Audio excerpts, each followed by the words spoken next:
Currently, I am here with Professor Paul Chilsen, who is the director of the Rosebud Institute, and Christine Wells, who is the program manager of the Rosebud Institute. Welcome.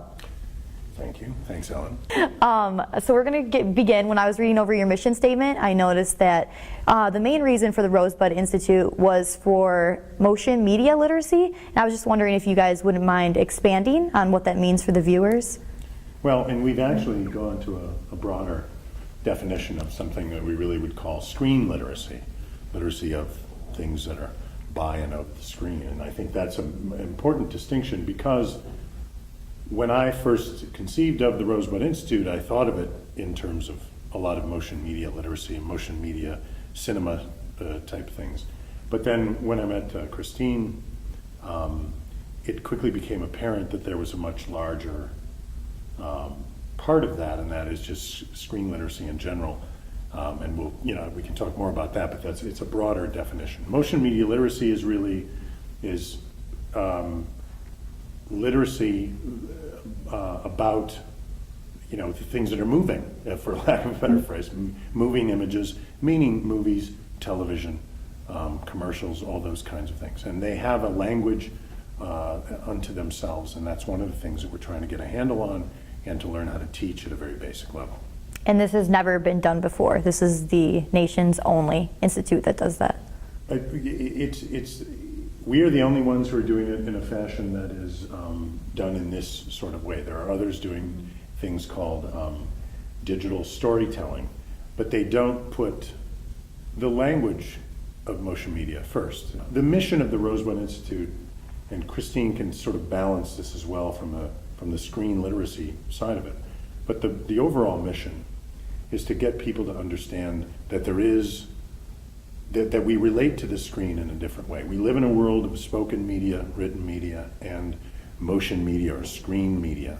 And we need to teach, like we teach speaking and writing, we need to now teach how to mediate, if you will, how to exist in that world, because it's become such a big part of our culture.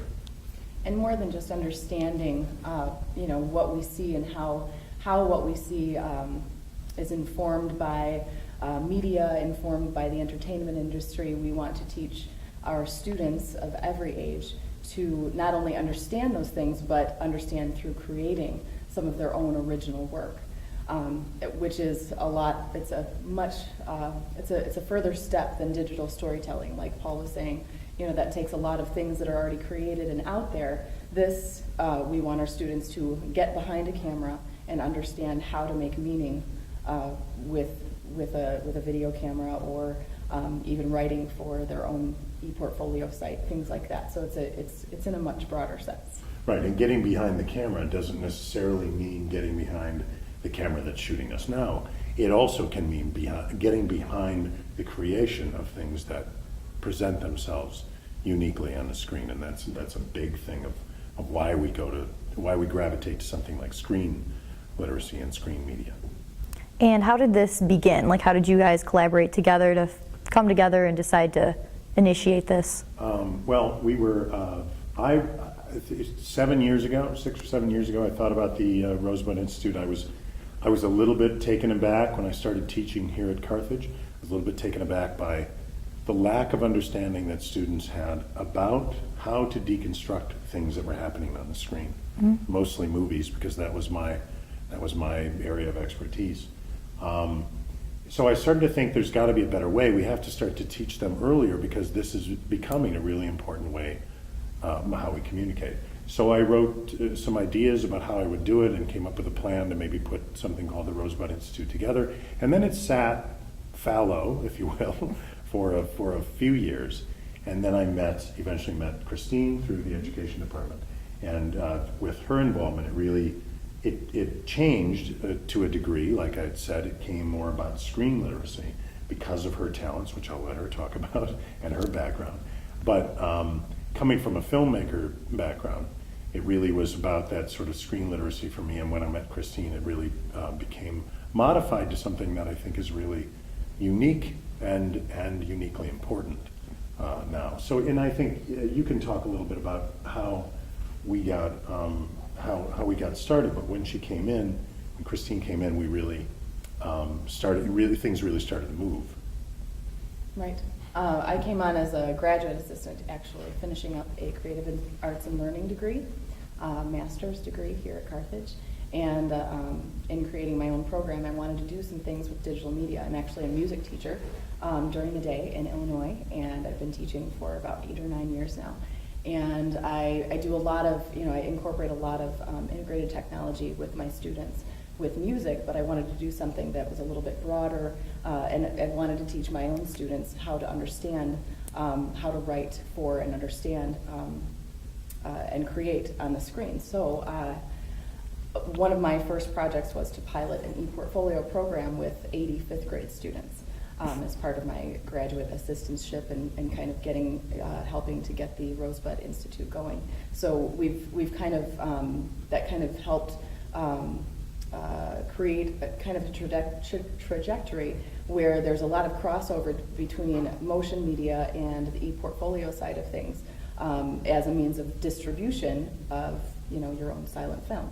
So it's a really unique approach, and it's understanding first and then creating and learning how to create and manage and share your digital assets and create a respectable professional online digital footprint, even from the age of 10. So it's been a really interesting progress and process getting going. Yeah. And now that this has begun, what has the buzz and the growth been like? Well, the buzz has been tremendous. No, actually. Too much buzz. Actually, things have grown relatively well. We launched basically last summer of 2010. We did what's called the Summer Series for Teachers, and we had a very successful course there. We've done a couple of undergrad adult ed versions of the class over the last academic year, and now are branching out into a second summer of the Summer Series with a new course, a follow-up course to the first one, and re-offering the first one and offering the second one. And now we're in the throes of designing a summer camp. Right. Screen media camp. Right, which has got a screen media boot camp, is what Right. we're calling it, right?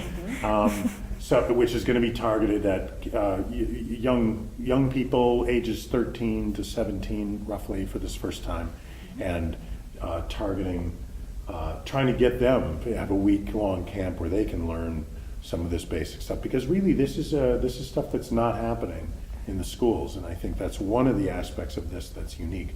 To talk about buzz, when we go to conferences, and we've been to a few, we have a fairly unique, fairly standout approach to what other people are talking about. A lot of them are talking about, PowerPoint and things like that, which is that there's important aspects of that as well. But we're talking about stuff in a fairly new way, and it gets a lot of attention because there's a lot of head nodding, right? I mean, a lot of people are saying, "Oh, yeah, you're right. You're right that we do need to start to teach it that way because it has become so important." And we also have some experience with that age range as well. We piloted a kind of a screen media boot camp with 29 Bradford high school students and collaborated with a high school sociology teacher. So we're learning what we're learning about this, and what everyone else is learning that comes into contact with this program and learns through it is that it's applicable to any age level and in any discipline, really. Whether you're a teacher, whether you're a business major here in an adult undergrad, whether you're a high school student looking to put together understanding how to put together a silent film, and also understanding how to put together your own e-portfolio site for college admissions. It doesn't matter. It's important. It's relevant, and it's necessary to learn these skills this way, we think. If you can think of the Rosebud Institute 5 or 10 years down the road, what would be like the ultimate goal for it? Well, we'd have our own airline, right? I think that's one of the things we've talked about, Rosebud Air. And let's see, what are some of the other things? We have a slew of schools around the globe. Actually, this is a possibility. If you look at it from an ESL, English as a second language sort of standpoint, that this is almost like a new language that, in order to function, it's a tool you need in your toolkit to be able to get out of school high school or college. It's something you need to know how to do. If someone were to want more information on the Rosebud Institute, where could they look to find more information? Well, we have a website. They can't call you late at night on a No. Friday? Okay. I'm not handing out my number. No, I'm not on call. That's 555. rosebudinstitute.org. We are also on LinkedIn, Facebook, Twitter, YouTube. Am I forgetting anything? You name it, we're on it. Right. If it's online, we're on it. Shoppy because we are bag. practicing what we preach. And is there any last things you would like to say about the Institute to let the viewers know? Any last words? Why are you looking at me? Because I'm wondering if you have any last words. We're very excited about the potential offerings for the summer series for teachers, both the first class and the second class that we are now developing as a follow-up to the first course, and we are very excited about the possibilities of growth and the pilot program that we are planning for this summer with kids ages 13 through 17. For our screen media boot camp. We're really excited about collaborating with the other instructor, Caroline Habig from Bradford High School again, and seeing what we three can bring to the table for our potential students. I would also say that I think it's a little bit remarkable. Another thing that I think to a degree turns heads with respect to when we go out and talk about this is that Carthage has put its money where its mouth is as well by backing the Rosebud Institute and by taking a chance on this kind of thing. Carthage is uniquely positioned in the she-walkie corridor, if you will, or shy-walkie corridor. That there's two big metropolitan areas, so there's a lot of possibilities here for this thing to grow. And I think again, the school has taken a step forward, and I think through the Rosebud has really taken a step forward in communicating to the outside world that this kind of stuff is important. We recognize that it's important. We're not just a stodgy liberal arts institution. We understand that there's a progressive cutting edge, and we don't have to be on it, but we have to have it in view. And I think that's one of the things that is refreshing about being here at Carthage, and a nice place for us to be because of where we can draw and the support that we do have. Well, I would like to thank you guys on sharing some helpful information about this dynamic program. Thank you. Thanks for having us. Yeah.